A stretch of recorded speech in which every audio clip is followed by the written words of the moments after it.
किया है वक्फ एक्ट में, जिसके तहत वक्फ बोर्ड को रिस्ट्रिक्ट किया जाएगा वक्फ प्रॉपर्टीज़ के दौरान। कैसे देखते हैं सर इस बिल को जो अगले हफ्ते पार्लियामेंट में लाना है? सबसे पहली बात तो यह है कि जब पार्लियामेंट सेशन में है तो सेंट्रल गवर्नमेंट जो है पार्लियामेंट्री सुप्रीमेसी और प्रिविलेजेस के ख़िलाफ़ ये काम करते हुए मीडिया को इन्फॉर्म कर रही है और पार्लियामेंट को इन्फॉर्म नहीं कर रही है। पार्लियामेंट जब चल रहा है तो सरकार का काम है कि इमीडिएटली आप पार्लियामेंट को इन्फॉर्म करते, बजाय इसके कि आपने मीडिया को लीक किया। अब जो मीडिया ने रिपोर्ट किया उसकी बुनियाद पर मैं ये कह सकता हूँ कि ये जो प्रपोज अमेंडमेंट से जो मीडिया में जो लिखा गया है वो इस बात को बताता है कि मोदी हुकूमत वक्फ बोर्ड की ऑटोनॉमी को छीनना चाहती है और वो इंटरफेयर करना चाहती है वाकिफ़ के मंशे के ख़िलाफ़ कि किस तरह से उस वक्फ की प्रॉपर्टी को चलाया जाए, और ये ख़ुद फ्रीडम ऑफ रिलीजन के ख़िलाफ़ है, नंबर 1।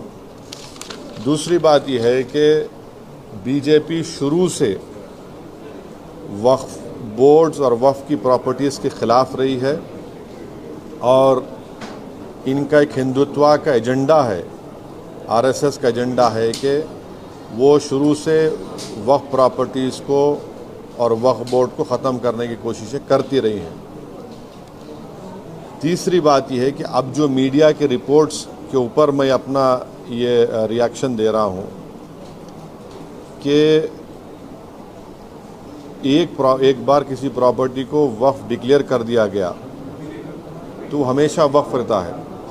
तो वक्फ एक्ट जो है 54 का है और 96 का है, जो 96 के एक्ट तो 2013 में अमेंड किया गया। वो सर्वे कमिश्नर को पावर्स देता है और सर्वे कमिश्नर को अपॉइंट कौन करती है? State government. तो सर्वे कमिश्नर वक्फ प्रॉपर्टीज़ आइडेंटिफाई करता, उसके बाद लिस्ट ऑफ वक्फ प्रिपेयर होती है सर्वे कमिश्नर की तरफ से, और वो सर्वे कमिश्नर जो स्टेट गवर्नमेंट का अपॉइंटी है उसको स्टेट गवर्नमेंट को भिजाता और स्टेट गवर्नमेंट गज़ीट नोटिफिकेशन इशू करती है। तो गज़ीट नोटिफिकेशन खुद एक ऑफिशियल एक्ट है, और अगर गज़ीट नोटिफिकेशन 1 साल तक चैलेंज नहीं होती तो वो फाइनल हो जाती है और नेचर ऑफ वक्फ हो जाता है। इसको ये लोग चेंज करना चाहते हैं, यानी जो पहले से वक्फ हो चुकी हैं प्रॉपर्टीज़ अब दोबारा उनको इस्टेब्लिश करना पड़ेगा कि ये वक्फ है।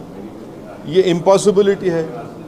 दूसरी बात यह है कि गज़ीट का जो कंक्लूसिव नेचर है उसको आप डाइल्यूट करना चाह रहे हैं।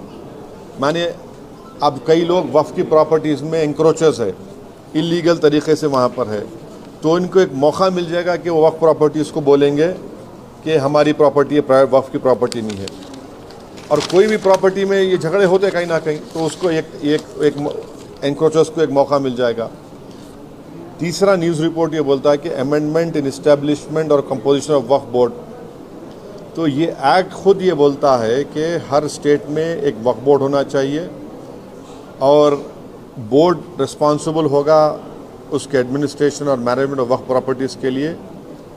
अब अगर आप अमेंडमेंट करेंगे establishment and composition of Waqf board में तो एक एडमिनिस्ट्रेटिव क्योस होगा, loss of autonomy Waqf board का होगा, और ये गवर्नमेंट का जो कंट्रोल है वक्फ बोर्ड के ऊपर, गवर्नमेंट का कंट्रोल बढ़ेगा तो वक्फ के इंडिपेंडेंस पे एक बहुत बड़ा असर पड़ेगा।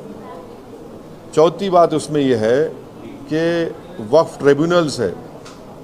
अब ये जो मीडिया रिपोर्ट ये बोल रहा है कि गवर्नमेंट इन ट्राइब्यूनल्स को डाइल्यूट करना चाहती है। अब ये ट्राइब्यूनल्स के पावर्स को आप डाइल्यूट कर देंगे तो फिर ये केसेस का क्या होगा? इनएफेक्टिव इन्फोर्समेंट होगा। पांचवी बात जो मीडिया रिपोर्ट्स के ऊपर मैं बोल रहा हूँ आपको, इसमें लिखा गया कि अगर कोई डिस्प्यूटेड प्रॉपर्टी है तो डिस्प्यूटेड प्रॉपर्टी का ये लोग बोलेंगे नहीं प्रॉपर्टी डिस्प्यूटेड है, इसका सर्वे हम कराएंगे। अगर कोई प्रॉपर्टी डिस्प्यूट है तो उसका फैसला जुडिशरी करती।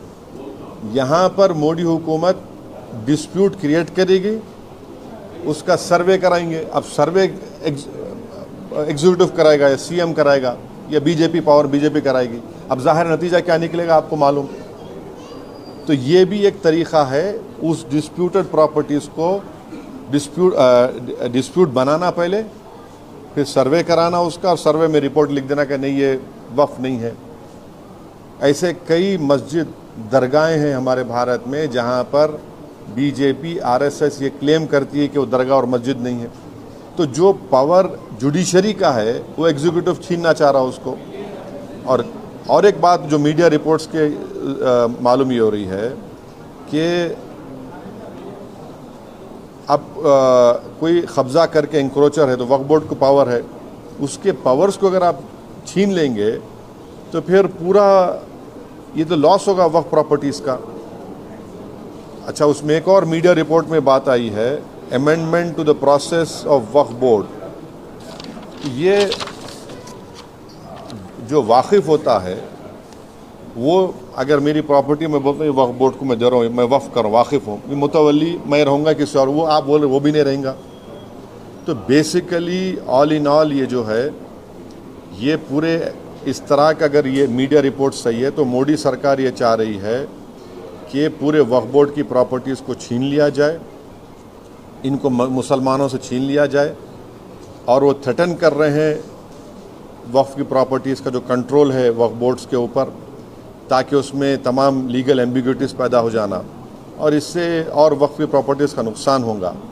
तो अब ये कंप्लीट सिस्टम को जब ये लोग, अगर मीडिया रिपोर्ट्स सही है, चेंज करना चाह रहे, उसमें कुछ ये करना चाहे, तो कोई भी आगे बढ़कर प्रॉपर्टीज़ को वक्फ नहीं करेगा। और आप देखेंगे कि कई मुसलमानों के मस्जिदें हैं, दरगाहें हैं जहाँ पर हिंदुत्व की ऑर्गेनाइजेशन आरएसएस बोलते कि नहीं है वो। तो ये अमेंडमेंट्स आने का मकसद एक ही है कि एक तो वक्फ प्रॉपर्टीज़ को छीन लिया जाए, दूसरा फ्रीडम ऑफ रिलीजन के ख़िलाफ़ काम कर रहे हैं, और डिस्प्यूट अगर है तो जुडिशरी डिसाइड करेगा, एग्जीक्यूटिव कैसा करेगा। तो ये चीज़ें हैं जिसका हम अपोज करते हैं इसको। Sir, the proposed amendments also say that it aims to enhance inclusivity of by ensuring women's representation on the Central Waqf Council and the state boards. How do you see this? See, this is the real reason of doing it is not that. The real reason is interference in freedom of religion and the reasons which I have just mentioned to you. Sir, इस bill के जरिए state में और central government में जितने भी problems है that ये सारे मसाइल हल हो जाएंगे। क्या कैसा क्या हल हो जाएंगे?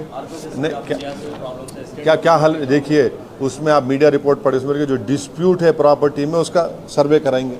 आप कौन होते हैं भाई? सर, डिस्प्यूट है तो जुडिशरी डिसाइड करेंगे। आप कौन होते करने वाले उसको? आप होते कौन? आप पॉलिटिकल एग्जीक्यूटिव डिस्प्यूट के नाम पे इंक्वायरी कराएंगे, वो तो जुडिशरी करना चाहिए। मकसद एक ही है कि वक्फ प्रॉपर्टीज़ को मुसलमानों से छीन लिया जाए। ये इनका जो शुरू से आरएसएस कोशिश कर रही है, इनका आरएसएस बोलती आ रही 70 साल से, बीजेपी उससे पहले जनसंघ बोलती आ रही है। तो ये तो डायरेक्ट सोचना पड़ेगा, ये जो अलाइज है बीजेपी के, क्या वो मुसलमानों के वक्फ प्रॉपर्टीज़ को छीनना चाहेंगे? जो पॉलिटिकल पार्टीज़ बीजेपी को सपोर्ट कर रही है वो इनको सोचना चाहिए। क्या होगा बिहार में? इमारत शरिया की जो जायदादें छीन लेंगे क्या आप? आंध्र प्रदेश में वक्फ प्रॉपर्टी से क्या करेंगे? छीन लेंगे क्या आप उन लोगों को? ये तो उनको सोचना चाहिए, लोग जो सपोर्ट कर रहे हैं बीजेपी को। सर, इसी सरकार में बिहार से नीतीश कुमार भी जुड़े हैं। मैं बोल दिया ना, अब यही बात रिपीट मत करो। जो नहीं बोला पूछो आप। Sir, will you appeal the India Bloc Alliance to oppose the bill? No, see, I have said what I have to say. It is for I cannot speak for other political formations or political parties. Okay. नहीं, ये हमारे MLAs Akbaruddin Owaisi साहब की leadership में हमारी party शुरू से कह रही थी कि हैदराबाद, साइबराबाद और रच्चाकोंडा एक बहुत बड़ा एरिया है और यहाँ पर बिज़नेस एक्टिविटी होनी चाहिए, और गवर्नमेंट एक फ़िक्स टाइम दे दे और लीगली करे। हम वेलकम करते जो डिसीजन चीफ मिनिस्टर लिए MIM के रिप्रेजेंटेशन के ऊपर। इससे गैर ज़रूरी के तमाम जो इस्टेब्लिशमेंट्स हैं उनका हरासमेंट रुकेगा और सही तरीके से वो काम करके अच्छा कर सकेंगे।